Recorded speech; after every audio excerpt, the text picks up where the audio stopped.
কিছুদিন আগে আমাদের একটি ডিবেট হয়েছিল, আর ডিবেটের টপিক ছিল মৃত্যুদণ্ড, অর্থাৎ মৃত্যুদণ্ডের পক্ষে বিপক্ষে।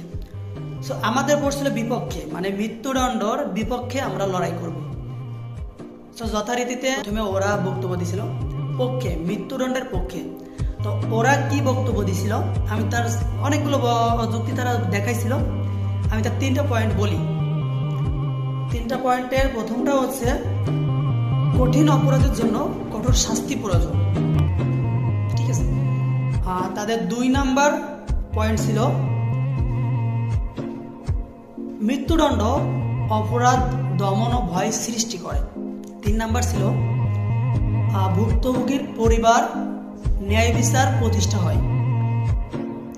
অবশ্যই এই 3টা মেইন পয়েন্ট আমি আলোচনা করলাম এখানে। অবশ্যই আরো কিছু যুক্তি ছিল, আমি সব বলছি না, আমি জাস্ট 3টা মেইন প্রধান যে পয়েন্টগুলো এইটা বললাম। আরো কিছু ধর্মীয় বিষয় ছিল, ইসলাম ধর্মে হিন্দু, বৌদ্ধ, খ্রিস্টান, তাদের কিছু রেফারেন্স তারা আনছিল। সো এবার আমাদের যারা বিপক্ষে ছিল তাদের জন্য তো একটু চ্যালেঞ্জিং ছিল ব্যাপারটা হ্যান্ডেল করা। আমরা ব্যাপারগুলো কয়েকজন মিলে উপস্থাপন করছিলাম যে কিভাবে তাদেরকে হারানো যায়। আমাদের 3টা পয়েন্ট আমি পয়েন্ট আউট করছি। প্রথম হচ্ছে মৃত্যুদণ্ড মানবতার পরিপন্থী এবং অমানবিক শাস্তি, ঠিক আছে। 2 নাম্বার ছিল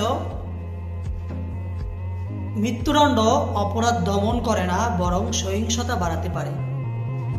3 নাম্বার ছিল মৃত্যুদণ্ড কোনো সভ্য সমাজের সমাধান হতে পারে না। এটা কিন্তু আমাদের বক্তব্য দেওয়ার কথা দরকার ছিল, তাই দিয়েছিলাম। সো কথাটা এরকম ছিল।